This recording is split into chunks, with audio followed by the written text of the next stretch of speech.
Zdravíme vás, milí posluchači, u dalšího dílu podcastu Magie života.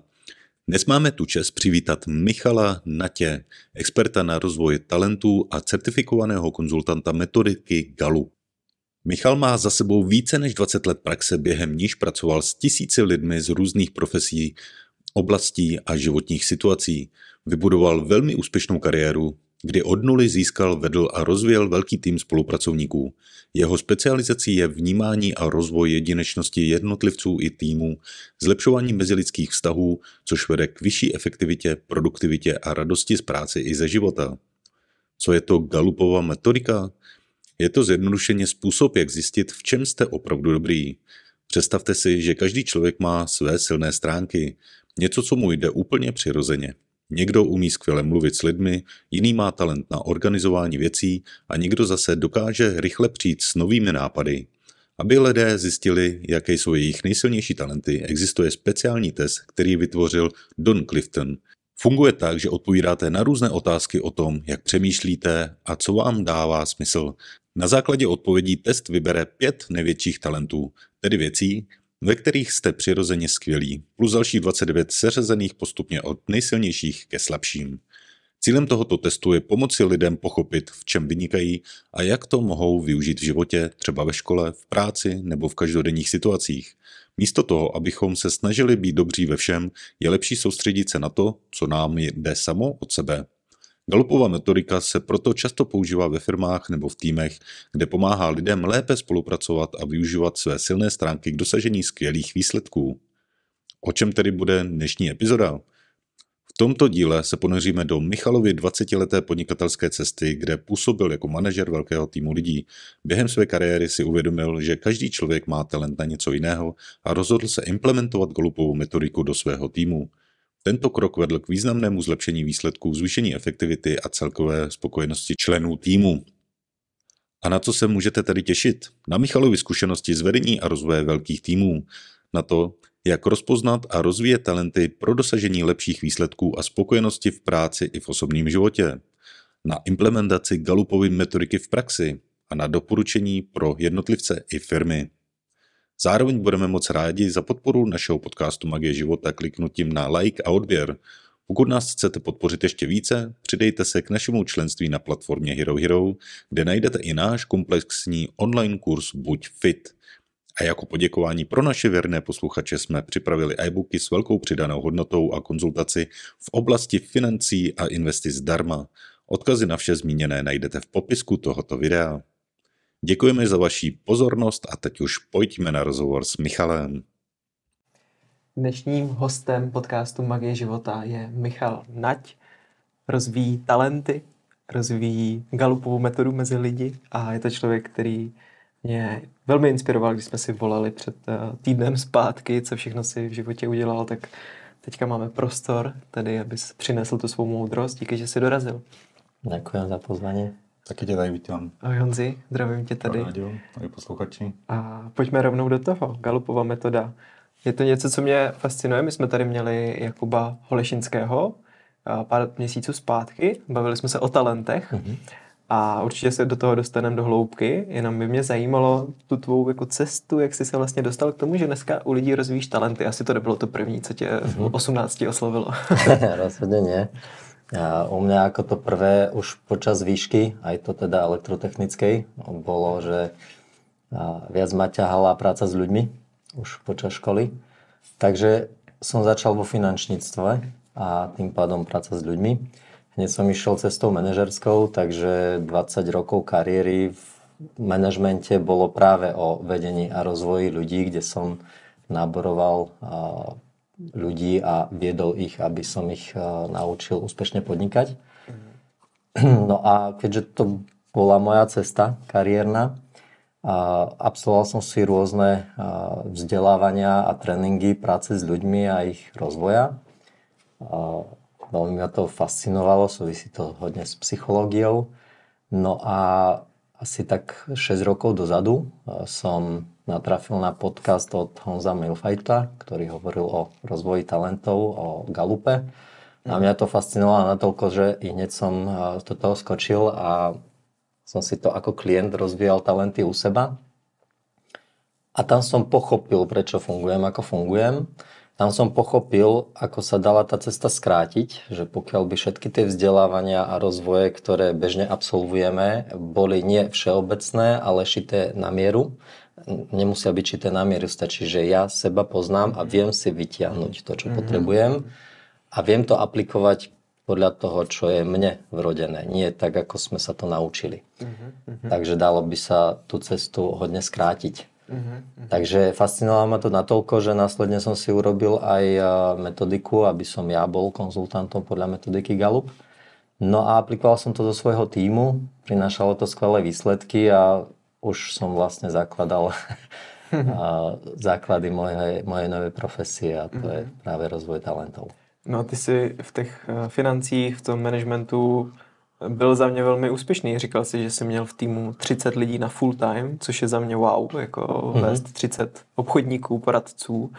A to by mě zajímalo, co se pak změnilo potom, když si tam implementoval ten Gallup do toho. No v tej firme bolo možné ísť iba cestou profesionálnou, nebolo možné tam mať v tímoch tých, ktorí si privyrábajú. Takže tam bola jediná možná cesta, že pár mesiacov zo začiatku samozrejme môžu popri práci, popri škole a následne musia ísť profit dráhou. Takže som ubudoval ten 30-členný tím ľudí, v ktorom boli aj manažéri a ktorí viedli tých ľudí ďalej.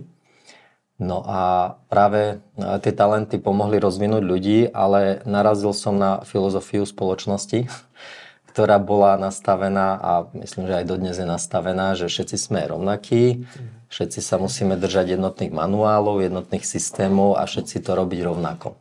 A proste tí najúspešnejší prezentovali, že ja som úspel takto, takže robte to aj vy takto, pretože to je jediná cesta úspechu. A duplikace taková, že? Áno. 100% duplikace. A presne tak. A keď ja som robil veci po svojom, tak som neustále narážal na to, že mal by som to robiť jednotne. No a talenty ma podporili v tom, že je dobré, že to robím svojou cestou a tým pádom to narážalo ešte viac. Takže aj keď to prinášalo v tíme výsledky, tak napriek tomu to narážalo na filozofiu. A napadá tě jedna nějaká konkrétní věc, jakoby, co tam bylo v rámci jako nějakého, co jsi měl dělat, ale dělal jsi to jinak? Jako, co ti tobě víc sedlo? Jako, nějaký jeden příklad třeba, aby jsme si dokázali představit. Áno.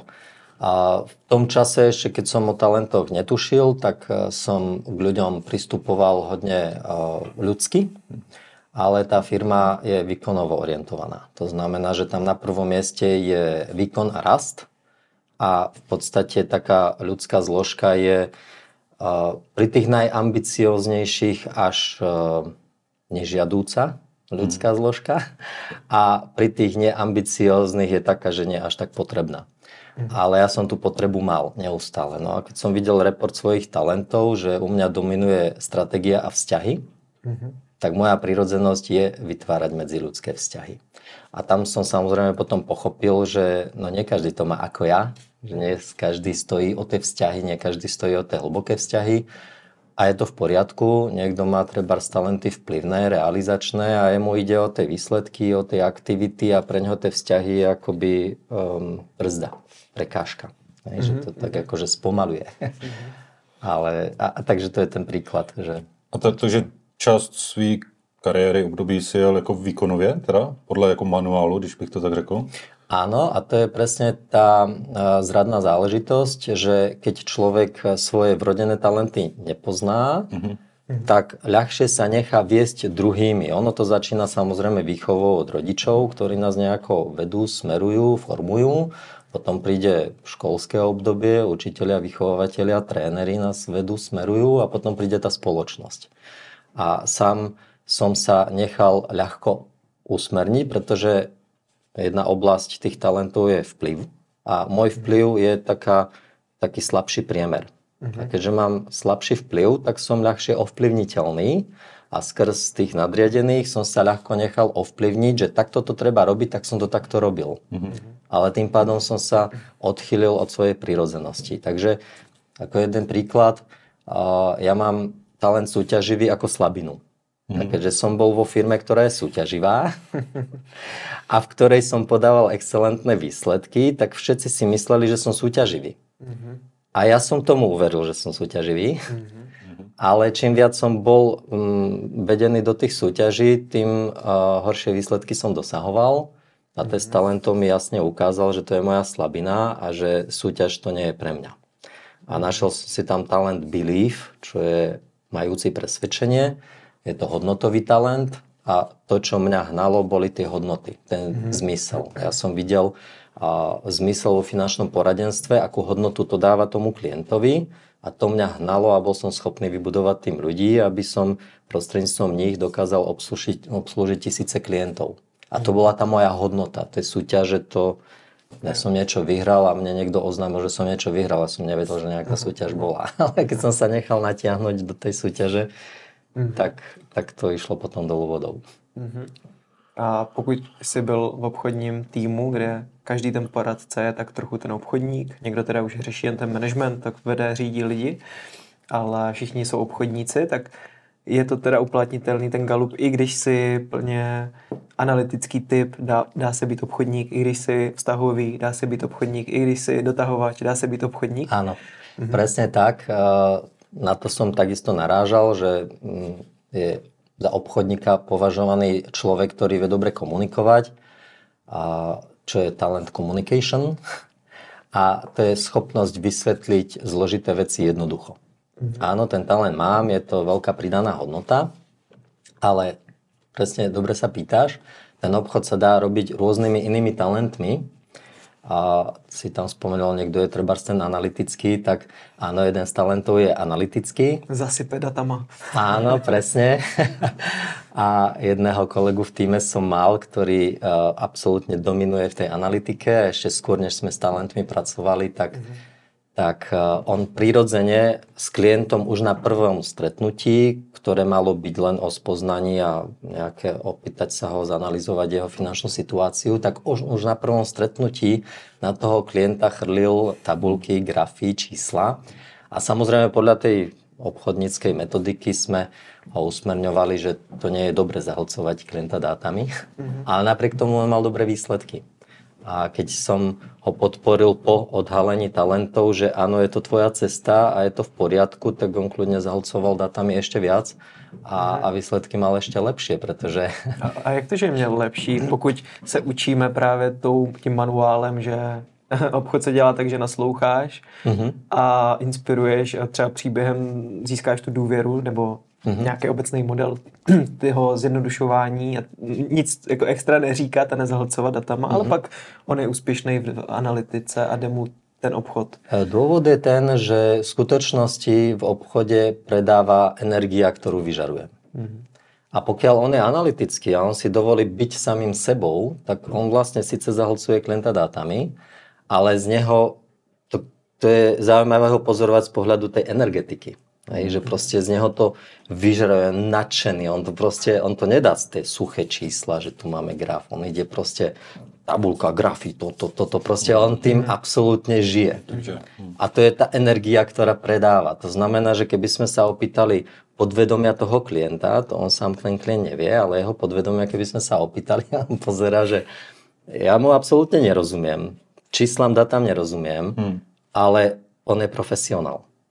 Absolútne mu verím, on v tých číslach je doma, takže keď mu zverím tému rodinných financií, tak som v správnych rukách. A týmto on vlastne predáva.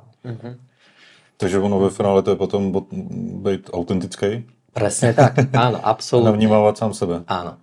Talenty sú o tom, že človek, keď ich spozná a rozvíja, tak je sám sebou, je autentický a práve to je to, čo predáva. Ak je človek sám sebou, bude predávať. Takže rušíme všechny příručky. A jsou pak teda k něčemu ty příručky a ty manuály? Rozhodne sú určité základné pravidlá, pretože je treba ich akoby aj držať. Takže ja som za to, že tie manuály a príručky sú výborná pomôcka, ale treba ju brať pre každého inak. Hej? Jeden človek je v podstate, hovoríme to, že rodinný obchodník, on už vyžaruje takú tú eufóriu, energiu, on to predáva sám, takže jeho nutiť do manuálu, to by sme ho zabili. Ale potom je tam niekto, kto má napríklad silné realizačné talenty a on je ten realizátor. A on proste ten manuál chytí, on sa ho naučí a ide do praxe a ide podľa manuálu. A jemu to proste vyhovuje. A potom je niekto medzi tým, ktorý si zoberie ten manuál, že to je nejaká základná kostra, ktorú potrebujem, lebo sám by som si ju nevytvoril, ale už následne idem podľa seba. Hej, že manuál hovorí, že warm-up má trvať 5 až 10 minút na úvod, no ale keď viem, že som vzťahový, ja osobne, a rád tvorím hlboké vzťahy s ľuďmi, a tak ja urobím warm-up kľudne na pol hodinu. V extrémnych prípadoch na hodinu. Lenže potom ja si s tým človekom vytvorím taký vzťah, takú dôveru, ja mu v závere poviem 5 vetami, čo robím, a on povie, ruku na to, sme dohodnutí. Že mu nič nepredávam, idem cez ten vzťah. Ale niekto je ten analytický, ktorý tam vychrlí data, odprezentuje sa datami, niekto iný ide skrz vplyv, dokáže ovplyvniť toho klienta. No a niekto je ten realizačný, ktorý to proste manuálovo zrealizuje. Samozrejme, prvý krok je, že viem, kto som a idem si svojou cestou, ale druhý krok je potom, už keď poznám svoje talenty, tak začnem čítať talenty druhých ľudí, pretože to, že ja rád tvorím vzťahy a rád si urobím polhodinový warm-up, to neznamená, že každý to má rád. Že ja potrebujem vnímať, že áno, sú ľudia, s ktorými ten warm-up ide prirodzene, ale potom sú ľudia, ktorí sa stretnú s tým, že má papier, pero, už je pripravený a pýta sa, tak hovorte. No, tak to je jasný signál, že tam priestor na warm-up nie je, takže ten warm-up bude nulový. Jasný. A ideme rovno k veci, prispôsobím sa.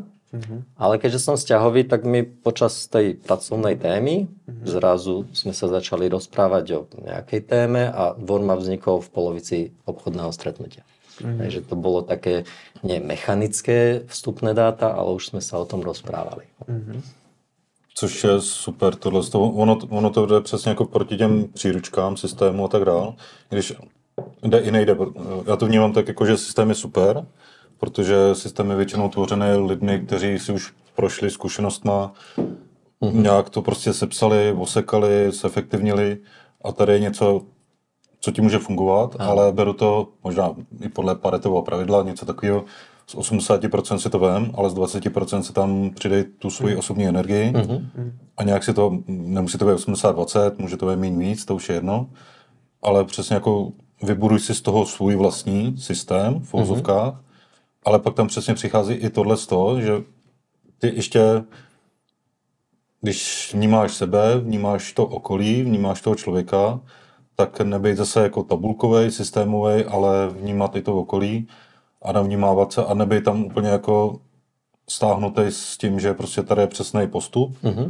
Jo, tohle musím dělat warm-up, že musím tam udělat nějakou prezentaci, musím jako tam udělat nějaký uzavření a tak dál, ale přesně jako ono, když možná tam necháš tu přirozenost, plynulost, tak ono to možná i skrz tebe přichází samo ty správné kroky, které máš udělat. Ale zatím všem je asi, vnímám to, že si projdeš těma zkušenostma a na základě těch zkušeností můžeš být možná v tom uvolněnější a možná potom to je jako plynulejší. Presne tak. Ja ešte doplním, že presne ako vravíš, a to Paretovo pravidlo 80/20 to je prípad od prípadu. Jeden človek je ten realizátor napríklad silný, ktorý ten manuál vyslovene potrebuje, bez neho by sa nepohol, takže on si využije 80% manuálu, 20% je samým sebou a niekto opačný extrém môže byť ten rodený obchodník, ako som hovoril, to znamená, že mu to prirodzene ide, takže on si zobere len aby naozaj sa držal nejakej najzákladnejšej kostry a potom si ide svojou cestou. Takže si zoberie 20% manuálu a 80% zoberie sám seba. Mě napadají otázky. Můžu se jenom zeptat, jak ty to vnímáš, asi odpověď bude asi možná jako jasná, ale pokud, no možná první otázka, existuje nějaký jako profil dokonalého obchodníka v rámci Galupu? No to práve, že vnímám, že každý ide tou svojou cestou. Ja som povedal... Nebo jestli je nějaké jako měřítko podle Galupu, jakože pokud v rámci Galupu máš jako prvních 5 těch silných stránek, tak budeš jako skvělej, prostě perfektní obchodník. Jestli něco takového tam Ja by som sa oprel o toho, čo povedal Honza Milfajt, keď talenty zaviedli do Microsoftu, tak spomínal, že iba 2% ľudí z firmy museli vyradiť, 98% ľudí zostalo a to je tak hodne široká vzorka, že to sú tisíce zamestnancov. To je už fakt smůla, když jsi v těch 2%. Tam fakt nemáš být. Takže toto je dostatočne veľká vzorka na to, aby sme mohli posúdiť, že ak už niekto niekde je, napríklad je obchodníkom, tak tie talenty mu ukážu, že kým on naozaj je a akým spôsobom by ten obchod mal robiť. Tam môžeme hovoriť možno o tých 2% ľudí, kedy vyhodnotíme, že no on fakt nie je obchodník, on nie je na správnom mieste. A môže sa to stať práve v takých firmách, kde zrovna to finančné poradenstvo alebo reality, to je niečo podobné.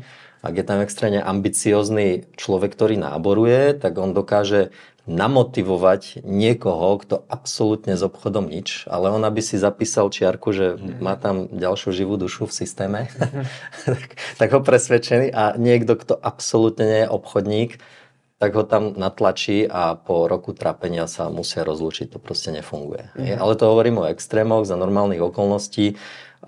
Človek, ktorý na to absolútne nemá, tak ani sa obchodníkom, alebo my sa točíme o obchode, ale to sa týka akýkoľvek profesie, tak ani by sa tam nedostal. Takže aj ja v praxi môžem potvrdiť, že keď pracujem s ľuďmi v rámci rozvoja talentov, nestretávam sa s tým, že by ten človek zistil, že som na nesprávnom mieste. Oni zistia, že som na správnom mieste, ale podávam dobré alebo veľmi dobré výsledky. No a keď zapracujeme rozvoj vrodených talentov a podchytíme slabiny, tak zrazu podáva excelentné výsledky a začne ho tá práca ešte viac baviť. Pretože to robí viac prirodzene, viac autenticky, je viac samým sebou.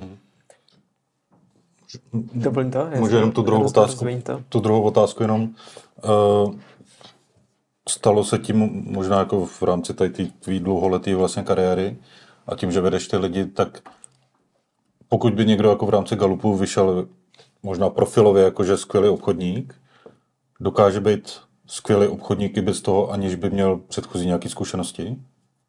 Rozhodne. Obchodu ako všetkému sa treba naučiť. Áno.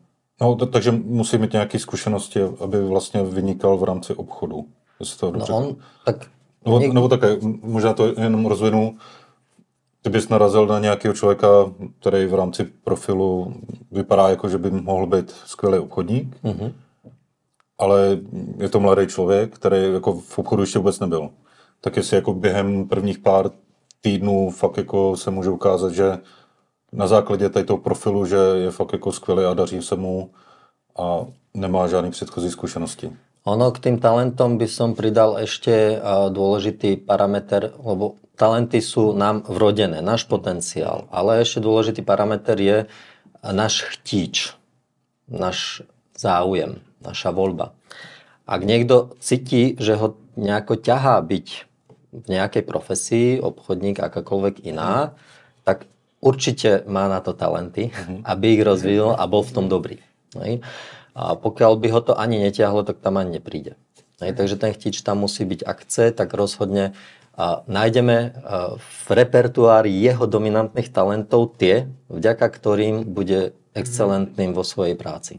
K tomu rovnou jde ta právě otázka, když jsme nějak vychování a školský systém tě někam vede a v 15 se rozhodně běž na střední školu a něco dělej a pak se v tom zaměstnej, tak tam nemáme třeba tu šanci ani jako poznat ty talenty a rovnou skočíme do nějakého zaměstnání, tak co dokáže nám jako jasně říct, že tohle není ono. Jako samozřejmě je to nějaký pocit, nejde mi to a jsem v tom, jako nadřu se v tom a tak dál, ale třeba teďka jeden můj kamarád mi to řekl v 50, že to jako si uvědomil, že se dřel třeba 20 let v práci, že si to neuvědomil, že nemá jako na to talent. Áno.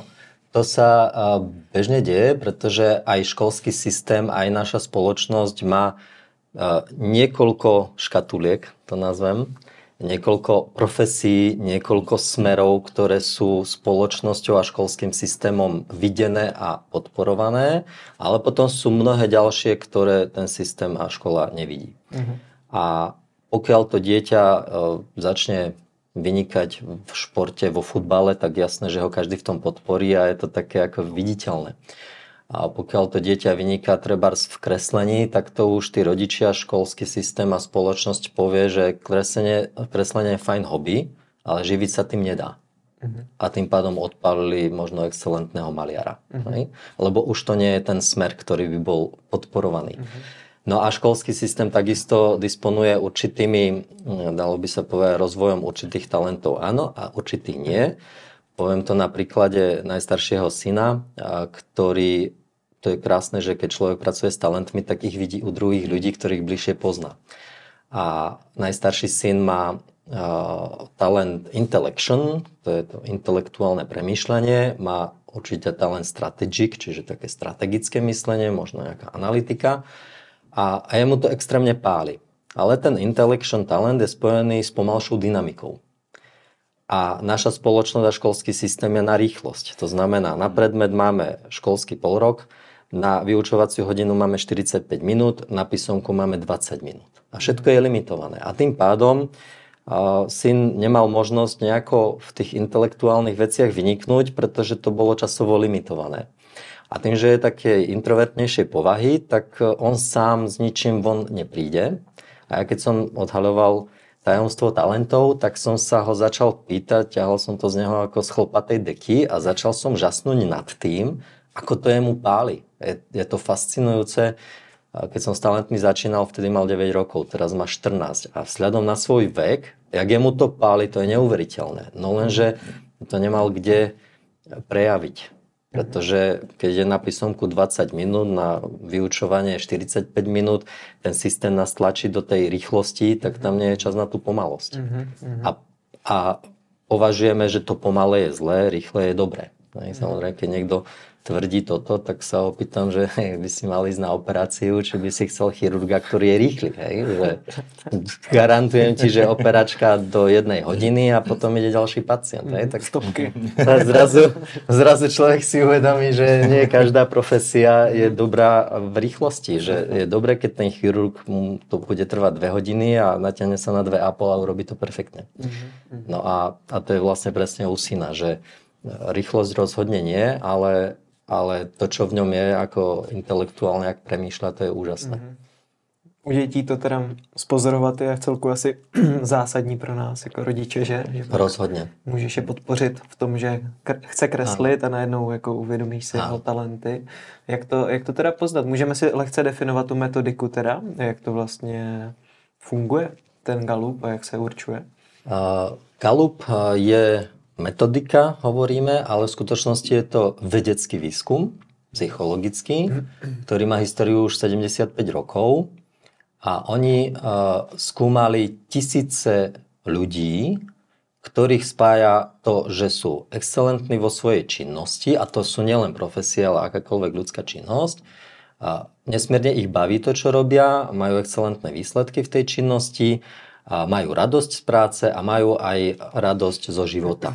Ako také. No a skúmali tie tisíce týchto ľudí, že vďaka čomu to tak majú, a týmto výskumom vlastne zostavili test talentov, ktorý obsahuje 177 otázok. Na každú je 20 sekúnd, takže človek stihne iba prečítať a odpovedať. Podvedomne to tam pálíš. Presne tak, pretože niekto má tendenciu nad tým premýšľať, ako by som sa chcel vidieť, ako by ma mali vidieť tí ostatní vo firmách, ako by ma mal vidieť ten šéf. A tým pádom tá rýchlosť nutí človeka intuitívne odpovedať a tá intuitívna rýchla odpoveď je tá správna odpoveď. No a reportom toho testu je 45-stranový report. Hodne rozsiahly. Je tam 34 talentov. Sú zoradené u každého jedinečným poradím od 1 do 34. Pričom zhruba prvá tretina talentov sú dominantné. To je náš vrodený potenciál, s čím sme sa narodili. Ale ako každý talent má svoje pozitívne stránky, má aj svoje tienisté stránky. A my ich potrebujeme spoznať, pozitívne rozvinúť, tienisté podchytiť. Co to je podchytit? Podchytiť znamená... To je slovo český. Český, jo. Príklad poviem, spomenul som talent intellection, to je o tom premýšľaní. je to skvelé, ak robíme činnosť, na ktorú treba hodne dobre premyslieť, je to pomalší talent, to znamená, že dlhšie nám to potrvá, ale ten výsledok je excelentný. A tenistá stránka toho talentu je, že to niekto môže prepaľovať a intelektuálne premýšľať nad všetkým. Že chcem ísť so svojou partnerkou na večeru a miesto toho, aby sme si ju užili, tak budem premýšľať nad tým, že kam presne pôjdeme, o ktorej tam pôjdeme a ktoré jedlo vybrať, aby to bolo to správne jedlo a vlastne prepaľuje to tak, že mu to škodí v tom živote. Takže vlastně ten talent je v něčem velmi super, ale má i tu temnou stránku. Presne to podchycení je, že v tomhle to využívat nechci vědomě, že si to jako zvědomíš, jo? Presne tak, áno. Alebo, ako som spomínal, môj talent relator znamená budujúci hlboké vzťahy, rád s tými ľuďmi tvorím vzťahy.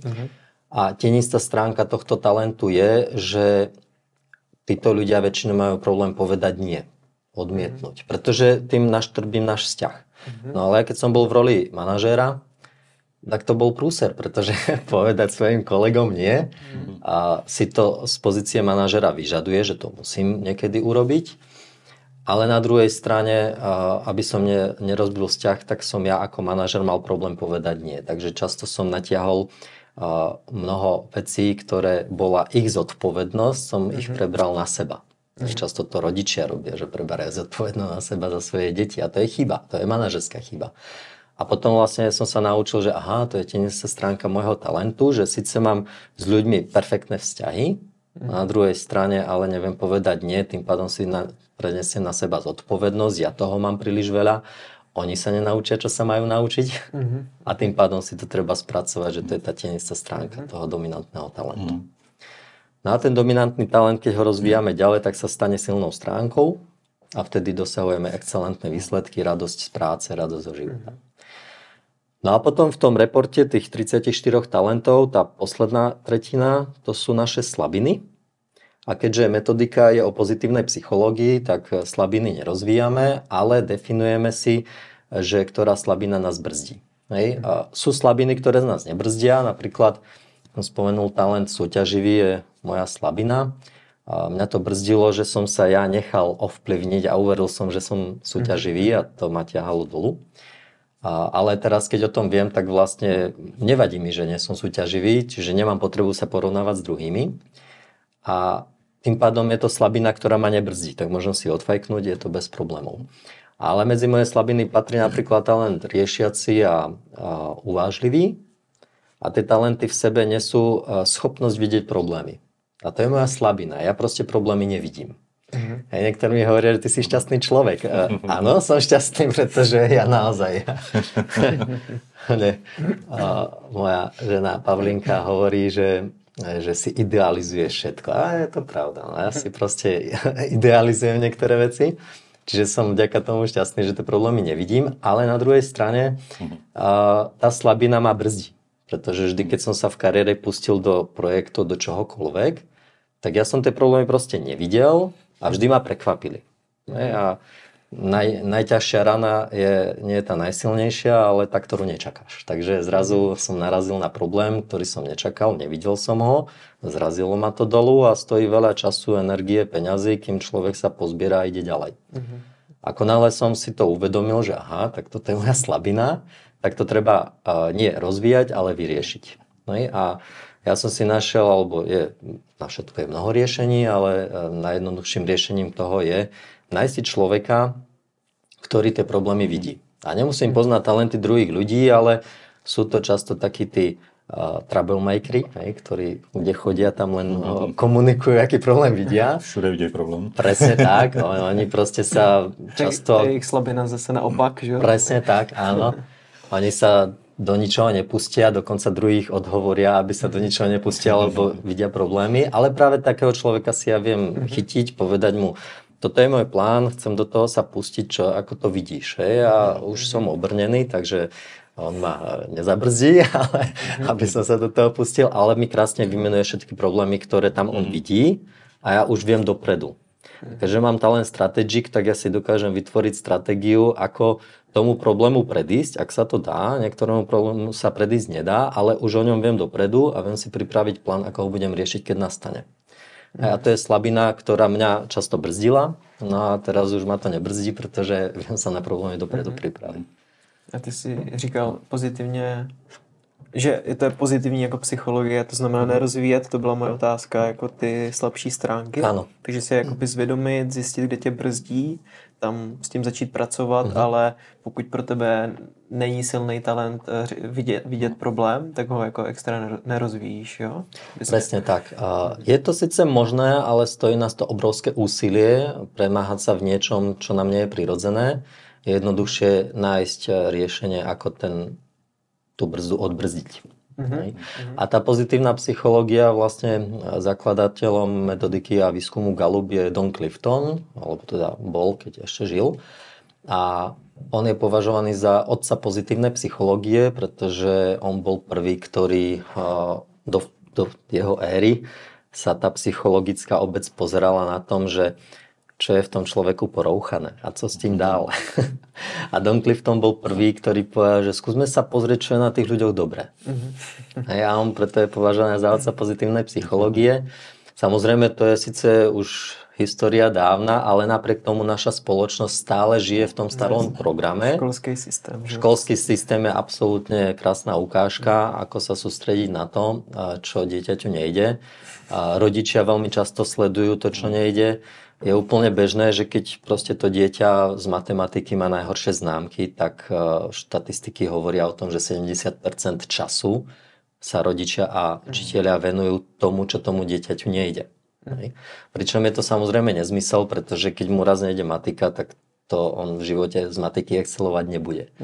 A ten jednotkový predmet, tomu sa venujú najmenej, štatisticky nejakých 5% času.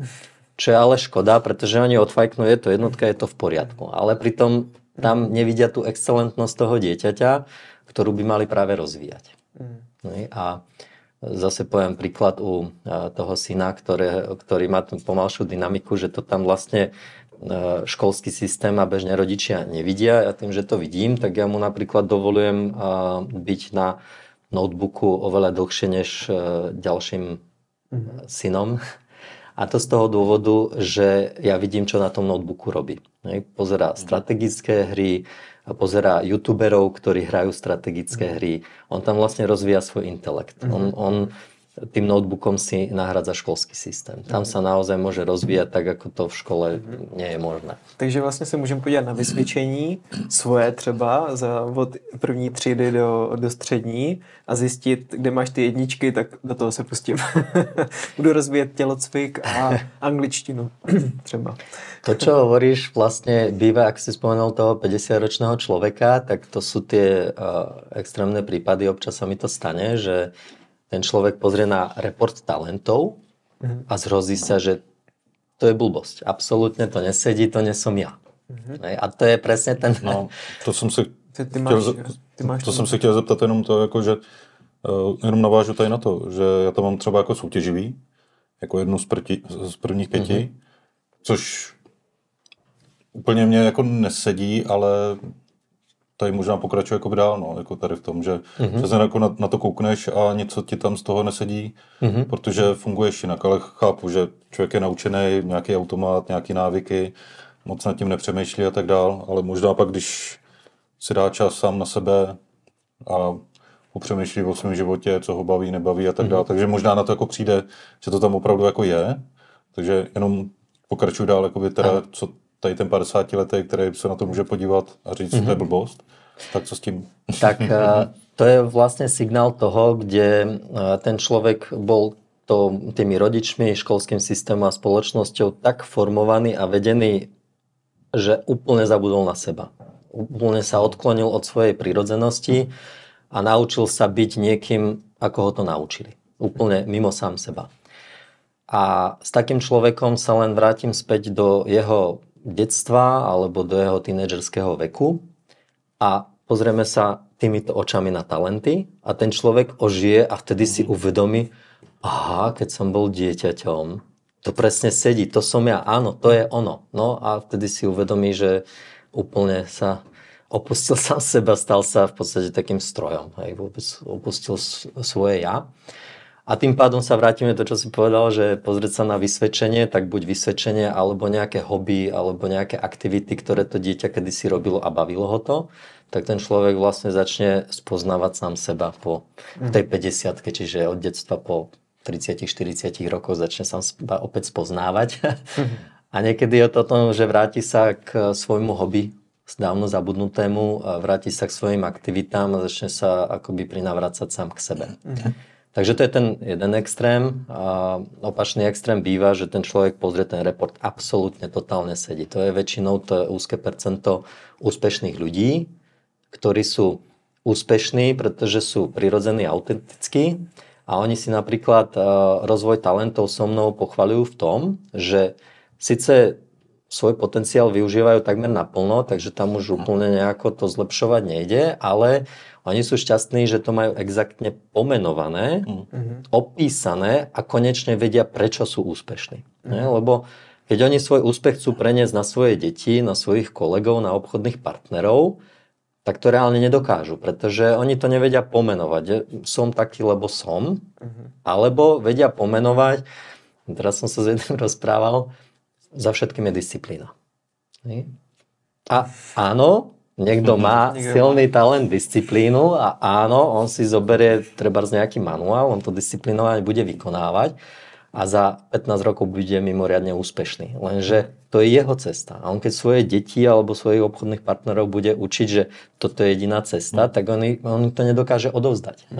A takíto úspešní ľudia si rozvoj talentov pochvaľujú práve v tom, že to dokážu pomenovať a dokážu vidieť, že aha, ja mám disciplínu, talent, ale niekto to má ako slabinu. A preto môže už potom ľuďom šíriť, že moja cesta bola disciplína a tvoja nemusí byť. A pokiaľ s tými talentmi vie pracovať ešte viac, tak dokáže tých ľuďoch vidieť, že dobre, tak tvoja cesta je tá belief, jak som spomínal. Hej, mať presvedčenie. Ja keď som presvedčený, že toto má hodnotu, idem si za tým a nepotrebujem disciplínu. Ale keď ja nevidím v tom hodnotu, tak neurobím absolútne nič. Takže to sú... To je mazec, tady to. Ono je vtipný, že to je, nebo co jsem se setkal hodně tak s těma lidma, kteří pomalu ani nevyšli základku, takže to jsou úspěšní lidi, kteří nějaké jeli jako v svůj vlastní biznes, nebo pustili se do podnikání, tak to mě jenom jako se propojilo, že oni vlastně nejsou zprasený tím školním systémem, že prostě to tam zalajnovali, ale oni byli, bych řekl, jako pořád autentický, žili to svoje a pak vlastně jako pořád rozvíjeli tu svou autentičnost, i když pro někoho prostě je arogant a tady ty věci, že jo, ale oni jsou prostě svý. A většinou, co jsem se potkal, tak pokud už podnikali, tak rozvíjeli jako velice úspěšně nějaký podnik, no, takže... No, ono, školský systém je samozrejme nastavený tak, že on vychováva zamestnancov. Tam absolútne nie je priestor na kreativitu. Dokonca jeden výskum, ktorý robil NASA, tak odhalil, že do školského systému nastúpia prváčikovia a 98% prváčikov vykazuje vysokú mieru kreativity. A keď skončia školskú dochádzku, tak sa to presne otočí a 2% dospelých vykazuje vysokú mieru kreativity. Ty to prežili, ty to už stáli. Presne.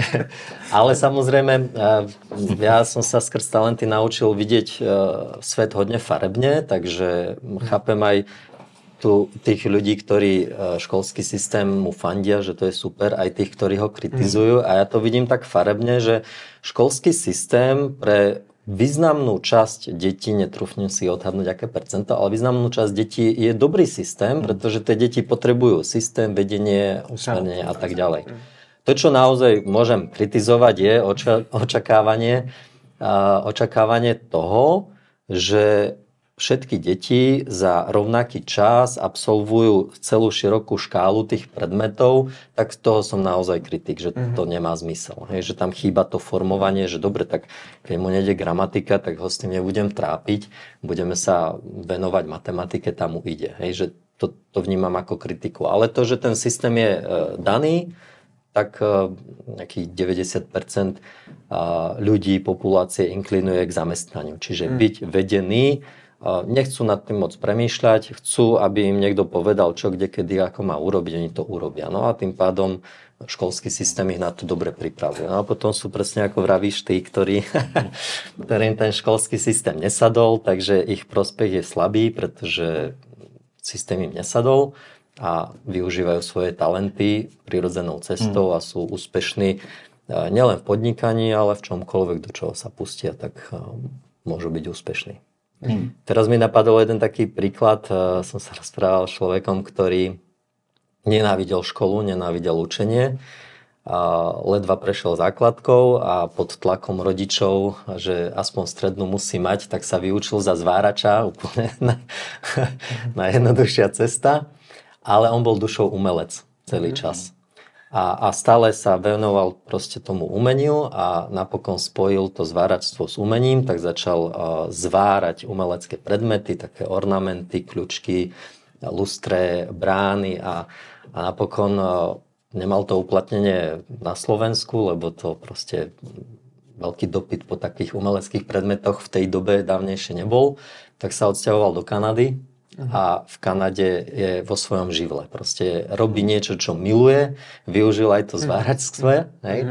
A to je napríklad spoločnosťou odsudzovaný smer. Umenie, zváračstvo, to je také na okraji spoločnosti. No a on je vo svojom živle, je šťastný to, čo robí a on si zarobí viac ako ktokoľvek iný, pretože v Kanade je veľa ľudí, ktorí veľmi veľa zaplatia za takéto umelecké diela. Takže on si robí svoje hobby a zarába. A to je taký príklad, poznám viac takých príkladov, kde robia absolútne neštandardnú činnosť, ale milujú to tak, robia to tak perfektne, že sa tým dokážu hodne dobre uživiť. Hej? Nemusia byť milionári, nemusia byť podnikatelia, ale keď im to prinesie, ja neviem, 2-3 tisíc eur alebo 50-100 tisíc korún mesačne, tak úplne v pohode nemusia chodiť do roboty, v ktorej sú nešťastní, môžu robiť svoju činnosť akúkoľvek. To byl takový můj jako dotaz na to, když to není podnikání, obchod, management, ale je to řemeslo, je to něco v tomhle smyslu, tak jak třeba ty Galupovy, jako Galupová metoda ti může pomoct zde. Určitě asi je dobrý zase si určit ty talenty, ale mně přijde, že ty talenty jsou jako na lidi, že jako jak třeba jednat s tím člověkem, nebo zatím nemám tu odpověď na to, nebo jestli bys mě to trochu přiblížil, jak by to třeba mohl využít řemeslník přesně, který třeba chce tvořit nějaký výrobky. No, remeselník, ktorý odhalí svoje talenty, ako by to jemu práci pomohlo. Všeobecně. Může dělat třeba pro mě jenom na sebe, OSVČ nebo i zaměstnanec někde ve fabrice, ve firmě, svářet přesně, tak jako jestli i těmhle lidem to dá to, co od toho očekává ten obchodník třeba. Určite aj remeselník tým si vie pomôcť, pretože môže zistiť, že treba to remeslo ho niekto nejako naučil a on ho takto vykonáva. Takže vykonáva to tak ako všetci ostatní, tým pádom je zamestnaný ako všetci ostatní a podáva výsledky ako všetci ostatní. Ale on, keď si to remeslo zamiluje a začne to robiť po svojom, začne to robiť inak a jedinečne, tak zrazu to bude excelentné. A on tú istú remeselnú činnosť môže robiť unikátnym spôsobom. Hej. Ja neviem, kto pokladá dlažbu, tak môže byť zamestnaný a pokladať dlažbu jeden byť za druhým, ale môže ju urobiť z nejakej mozaiky a bude to milovať. Hej. Ale tu už skôr nehovoríme o tých talentoch, a skôr tu hovoríme o tom nejakom chtíči. Často ten remeselník sa stal remeselníkom, lebo ho tam niekto dotlačil, pretože on chcel byť pôvodne maliar, ale dotlačil ho, že už keď teda maliar je nepripustná profesia, tak nech je aspoň remeselník. Hej, takže tam skôr naražame ani tak na jeho talenty, ako skôr na ten jeho chtíč. Že on tým remeselníkom od srdca ani byť nechcel. Ale akoby nedostal inú šancu, pretože rodičia a učitelia ho tam usmernili, že tak teda aspoň budeš pokladať dlažby. Ale pritom to nie je jeho obľúbená činnosť. A tam treba samozrejme rozlišovať, že či robím niečo, čo milujem, alebo robím niečo, čo musím. To je jedna úroveň a potom je druhá úroveň tých talentov. Že tam ich využiť. Samozrejme, ten remeselník využí využije talenty aj v komunikácii s tými zákazníkmi, s nadriadeným, pretože po vzťahu k tým ostatným ľuďom je to takisto o tej komunikácii. A když už teda jsme zase u toho vyhodnocení, pokud si někdo udělá teda ten test, má tam vyhodnocení, někdo si říkal, že zjistí, jenom mu to vlastně popíše jeho život a on řekne, jo, mám to alespoň, si říká, černý nebylin, jsem s tím v pohodě, vím, že jdu svojí cestou a vím, že v tom, co dělám, jsem vlastně jakoby správně. Pokud tam je, to je možná nějaký procento jakoby v těch, co si to vyhodnotí, a pak ten zbytek zeptám se, jsi něco jako coach nebo něco takového, který vlastně rozvíjí potom s nima, kdo chce dál jakoby rozvíjet tady ty talenty, tak s nima pokračuješ v rámci spolupráce, anebo předáváš někam dál? Presne tak. Okrem toho, ten test on sa robí priamo v inštitúte Gallup, samozrejme online, ale priamo tam, čiže nedá sa to akoby cez niekoho iného. Report tomu človeku príde, takže má spísané čierne na bielom, ale ten report samotný mu nestačí, pretože report samotný je ako mnoho iných profilov osobností, mnoho iných psychologických testov, ktorých je obrovské množstvo a sú o tom, že ten report ukáže, taký som. To je môj profil, to som ja. No a Gallup je jeden z veľmi mála metód na svete, ktorý vyvinul aj, že čo ďalej. Aby to nebolo o tom, že to je môj profil, taký som a hotovo, ale aby následne, a to je tá moja práca s klientmi, že ich rozvíjam ďalej, tak, aby oni svoje vrodené talenty, tie dominantné, nielen pomenovali a pochopili, že takto to mám, ale aby ich aj rozvinuli, aby boli viac autentickí, viac samým sebou a to im prináša výsledky. Samozrejme podchytiť tie slabiny, aby ich nebrzdili, takže je to o tom následnom rozvoji. A bez... Coaching, dá sa říct. Coaching exaktne povedané znamená, že pýtam sa a ten klient si nachádza odpoveď. Konzulting je, že konzultujeme. Mentoring je zase, že mentorujem, čiže odovzdávam určité skúsenosti. Niekto je taký metodologický, že chce to striktne riešiť, že ja som coach, ja som konzultant. A ja vnímam, že je to ochudobnené, ja to proste mixujem. Samozrejme, dokážem vnímať, že ten človek chápe súvislosti veľmi rýchlo, môžeme to konzultovať. Hej? Sú veci, ktoré nedokáže prijímať, tak prepnem do coachingu, tak sa ho pýtam, aby si na to sám prišiel, lebo ak si na to sám nepríde, tak zbytočne som mu niečo povedal. Keď mám za sebou veľmi bohatú prax, tak mu ho nenechám chudáka a pol roka nachádzať niečo, čo mám skúsenosti, tak mu rovno odozdám tej skúsenosti. Není tam niekde talent bejt svině? Nechám mu v tom trošku potopit. A v podstate aj je, aj si spomenul talent súťaživý, že máš. Tak talent súťaživý v tom dobrom zmysle je, pozitívna stránka toho talentu je, že nabíja ma energiou porovnávanie sa s ostatnými. A teší ma, že som vyhral, pretože som lepší ako ostatní. A potom príde, že som svinia. To znamená, že ak ten talent súťaživý a častokrát v našej spoločnosti je nezvládnutý, to znamená, ide tam tá tienistá stránka a v podstate ten človek nie je súťaživý, ale je súperivý. Súťaž a súper je dosť veľký rozdiel. To znamená, že on už chce vyhrať za každú cenu. Že už nebaví to doťahovanie, to zlepšovanie sa, lebo o tom je ten talent súťaživý.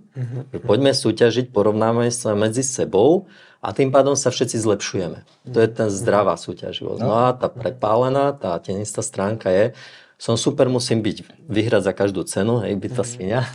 To znamená, že kľudne podseknem, nenapadne nohy tomu superovi, aby som ja vyhral.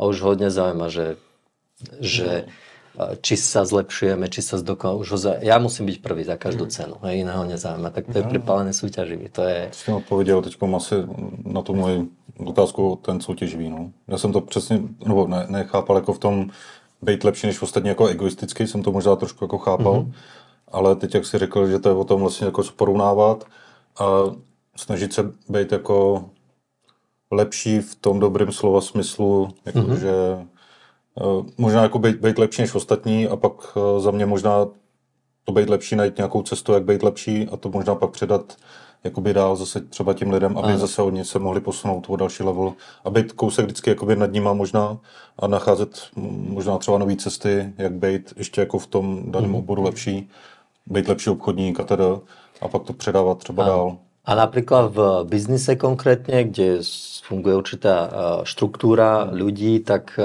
ten zdravý súťaživý veľmi rád bude odozdávať know-how druhým a on nemá problém s tým, že niekto ho predbehne. Pretože áno, rád vyhráva, ale dokáže aj prehrávať. Ale pointa tej súťaže je, že spolu sa porovnávame a spolu sa zlepšujeme. Ja pomôžem tebe, ty si ma síce predbehol, to ma ako zdravo nasralo, hej? Ale ja mám motív byť lepší, aby som ťa zase predbehol. A ty mňa. A my spolu rastieme. A to je ten zdravý súťaživý talent. Ale v našej spoločnosti a v takých tých bežných súťažiach to býva veľmi často prebávané. To je presne. Ja musím byť prvý za každú cenu, zobrať to ocenenie a vlastne ma nezaujíma, že tu podkopem nohy a stále sme na tej istej úrovni. A má každý ten talent... A má každý ten talent tu stěnou stránku? Jako takhle silnou, jako, jo? Že to fakt může destruktivně jako... Áno, každý. Tak. To znamená, že keď si pozrieme, že sú ľudia úspešní a neúspešní, to nezávisí, je úplne jedno, aké talenty máme. A dôležité je poznať ich a dôležité je tie dominantné talenty rozvinúť a podchytiť, aby nás tie tenisté stránky nesťahovali dolu. A to je to tvá práce s tím člověkem asi na nějaký týdenní, měsíční, roční bázi, že konzultujete, koučujete, mentorujete podle toho, co potřebuješ zrovna. Presne tak. Ten rozvoj jednotlivca je cesta zhruba na pol roka. To znamená, že ten základ sú 3 dlhšie konzultácie. A ten človek z tej konzultácie si zoberie obrovské množstvo uvedomení, aha momentov, poznámok a on následne zhruba 2 mesiace aplikuje tú jednu konzultáciu do praxe. Dávam ešte nejaký support okolo toho, nejaké úlohy okolo toho, aby on naozaj za tie 2 mesiace zaaplikoval tú jednu konzultáciu. Potom ideme na druhú, potom na tretiu, zhruba to je pol roka. Niekto je napríklad už úspešný, takže to pomenujeme a tú prácu máme za 3 mesiace hotovú. Prejdeme to veľmi rýchlo, on už skôr pozerá na to optikou nielen seba, ale aj druhých. A niekto je zase ten pomalší, tak urobíme ešte väčší support, aby sme za pol roka, tých pomalších za 3/4 roka, aby sme to naozaj zaaplikovali, aby mal pod kožou svoje talenty a aby v priebehu už prvých mesiacov sa dostavovali výsledky. To znamená, v akejkoľvek činnosti ten človek je, tak naozaj svoje výsledky zvyšuje, radosť zo svojej práce sa zvyšuje a začína rozumieť druhým. Že keďže ja to mám tak, ten druhý to tak nemá, každý talent s klientom rozoberám, že ako to ten talent má on, ale vysvetľujem aj polohu toho talentu, keď to ten človek nemá. A on to pochopí. Že ten súťaživý, keď hovorím s niekým, s manažerom z nejakého biznisu a on motivuje ľudí na súťaž a úplne to nefunguje, tak tam si uvedomí, aha, ja som súťaživý, dobre, táto skupina ľudí na to reaguje, tak môžeme súťažiť, ale táto skupina ich to skôr bude demotivovať. Keď oni majú ten súťaživý talent ako slabinu, ich to bude buď nemotivovať, alebo dokonca už demotivovať. Takže ten manažer začne potom k tomu pristupovať nepodľa manažerskej príručky, že urobíme súťaž pre všetkých, ale zobere skupinu ľudí, s ktorými bude súťažiť a skupinu ľudí, s ktorými proste urobí niečo iné, čo ich bude motivovať. Cez vzťahy, cez hodnoty, cez zmysel práce, cez vízie, cez úplne iné metódy, ako sú súťaže. A pracuješ takhle i s väčší skupinou ľudí?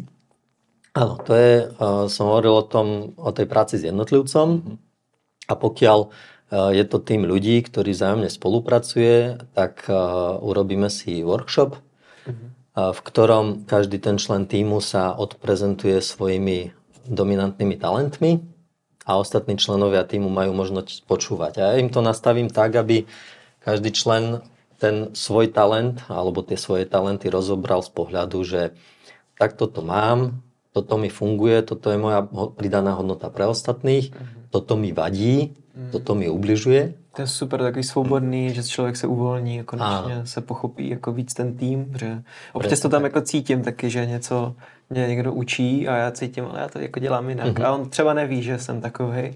Presne to je super, ako tohle z toho. Oni tie talenty potom v tom týme odhaľujú neviditeľné veci. Pretože ak je niečo veľmi výrazné, tak to vidíme, vieme pomenovať a vieme s tým pracovať a dokážeme vytvoriť lepšiu spoluprácu, lepší vzťah. Ale od toho excelentná spolupráca, excelentný vzájomný vzťah, výsledky, efektivita. Od toho nás delia mnohé nuancy, drobnosti, ktoré my už ale nevidíme. Poviem taký príklad. V tom workshope jeden člen týmu povie, že jeden z dominantných talentov je responsibility, čiže zodpovedný. A tým pádom moja zodpovednosť hovorí, čo sa dohodneme, to platí.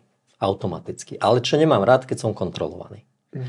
Aj to znamená, my keď sa dohodneme, že ja podám tento výkon v tejto kvalite do toho termínu, tak ja ako zodpovedný to dodám. Hej. Ten zodpovedný určite v dostatočnom predstihu, ak by sa to nedalo stihnúť, tak upozorní, že to nie je možné stihnúť, poďme s tým niečo urobiť. Hej. Ale tento talent nemá rád byť kontrolovaný a ten manažér, on v dobrom úmysle si bude pravidelne čekovať, stíhaš to, zvládaš to, chceš s niečím pomôcť. Hej, bude v pohode deadline. Hej. A to je tá tajemná nuansa, kde manažer to myslí v dobrom, ten člen týmu to nevníma negatívne a to je zase tá hra podvedomia, kedy to naštrbuje ten vzťah. Hej. Oni na racionálnej úrovni nevidia problém, ale to jeho podvedomie hovorí, on mi nedôveruje. On mi nedôveruje, on ma kontroluje. A už to nás brzdí od toho excelentného vzťahu. Od tej excelentnej spolupráce. A tam sa vynorujú presne takéto drobné nuancy, ktoré my proste nevidíme a robíme. No a od toho momentu, keď to ten manažer už vidí, tak ty si povie, že aha, fakt je pravda. A vždy, čo povedal, to dodržal a keď to nešlo, tak dal vopred vedieť. Dobre, tak stop. Uňho už žiadna kontrola. Normálne môžem ho 2 týždne nevidieť a po 2 týždňoch sa stretneme a tu je, dodal som všetko, čo treba. A už to zlepšuje tie vzťahy. To je super. Jako no. Tohle je jak na úrovni toho managementu úplně jako jiná úroveň práce s lidmi. No. V rámci tvýho příkladu, když ty si vlastně zaimplementoval Gallup test v rámci tvýho týmu, tak dá se nějak, jako, nevím, jestli jako číselně, procentuálně, nebo prostě jak se zlepšily ty výsledky, když si začal vnímat jako ten tým lidí, ty silné stránky, slabé stránky, pak se to nějak jako poskládalo, že jo? Jak moc to bylo jako viditelný, že se najednou děly změny? No, vždy tie výsledky rastú citeľne. U každého je to inak, pretože trebárs ten obchodník, pokiaľ podáva veľmi dobré výsledky, lebo už má skúsenosti, už sa nejako zohral a popracuje s talentmi, tak jasné, že z veľmi dobrých výsledkov, keď podáva výsledky na 80% a potiahne to na svoj plný potenciál na 100%, tak ten rast tam je 10-20%. Ale pokiaľ je to niekto, kto opustil sám seba a nechal sa manuálovo sformovať a tým pádom robí obchod tak, ako to naučili, tak on má tie výsledky podpriemerné, on má výsledky na úrovni 40% a on zrazu vyjde na 100%, keď to začne naplno využívať. Takže logicky zo 40 na 100 je tam markantný nárast. Takže je to hodně individuálne. Může být i dost exponenciální, že jako tady ta změna toho, že začneš to dělat víc autenticky, poznáš ty talenty, vyrosteš 20násobně jako v dlouhém horizontu, protože budeš mít i víc energie, že jo? Budeš víc produktivní, budeš to víc přenášet na ty svý lidi, půjde ti to s nás, klienti to ocení, partner to ocení, že nejseš nasranej, protože víš, jako, že tam je spousta násobků pak té efektivity na těchto všech úrovních, no, nebo tak to vnímám. Presne tak, ono napríklad v tom obchode alebo v akékoľvek inej profesii a pri komunikácii medzi ľuďmi tam to vyžarovanie, tá energia hrá obrovskú rolu. No a pokiaľ človek nevykonáva činnosť podľa seba, prirodzene, ale podľa toho, ako sa to naučil, tak funguje tak normálne. Tak má normálne výsledky. Alebo je prípadne až nasraný. A vyčerpaný. No a to má dopad potom presne na rodinu, na ženu, na deti, na prácu, na vzťahy s nadriadeným a tak ďalej. A pokiaľ ten človek robí prirodzene, tak ho to nabíja energiou a je radostný. A tým pádom vyžaruje takú pohodu. Jo. A plný energie. A tým pádom logicky sa musí viac dariť, lebo to okolie prostě reflektuje. Teď si říkám, jako u nás, jako ve firmě, že jo, třeba Tomáš Branej v Golden Gate, prostě nejvíc sympatiák, úplně na pohodičku, otevřený, nejlepší obchodník v tom ranku a on si to jede tak po svém. Prostě přesně, úplně v té energii na pohodičku. Já mám takhle svůj systém, to mi funguje. A říkáte v tom úplně uzemnění, úplně pohodě a vidíš to, že on si z toho systému bere to, co potřebuje pro sebe, Áno. ale naškatulkuje to pak na to svý talenty, že si dělal čas na sebe, poznat sám sebe a dneska je nejlepší jako obchodník vlastně v té firmě, kde spolupracuje. Skvěle. To si dokážu představit nějakého cholerika, který ho tam sleduje, tyjo. To není možný, tyjo. Jak pracovat jenom 3 dny v týdnu, tyjo. A ještě na pohodičku procházet se v lese, tyjo, a funguje mu to prostě úplně dokonale, no. Ale to je přesně to navnímání se sám na sebe a zjišťování vlastně. Ono se to dá, jako tady se bavím o nějakém testu, teď nechci říct, jako není to potřeba, ono to je urychlení, ale ono to je jenom čistě jako vnímání sama sebe. Jako vnímat, co mě vyhovuje. Ono dá se to říct jako možná i zjednodušeně, jako co mi bere energii, co mi dává energii, tak podle toho fungovat.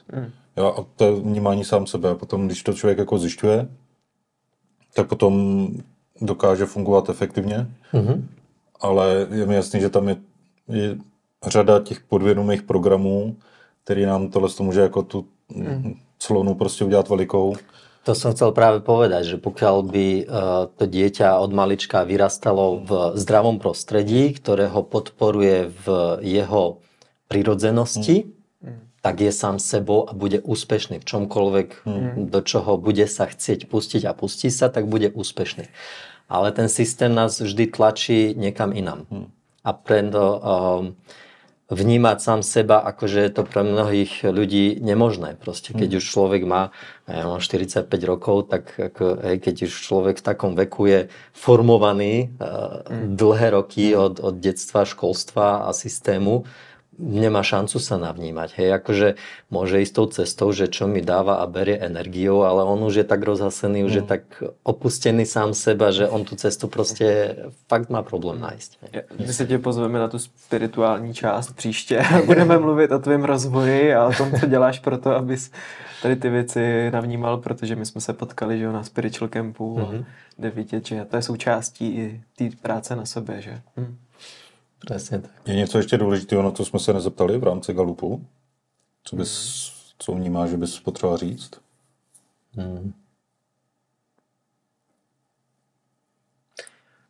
Napadá mi, keď spomínaš Spiritual Camp, tak to je u mňa úplne prvý talent je connectedness, prepájajúci. Je to najspirituálnejší talent.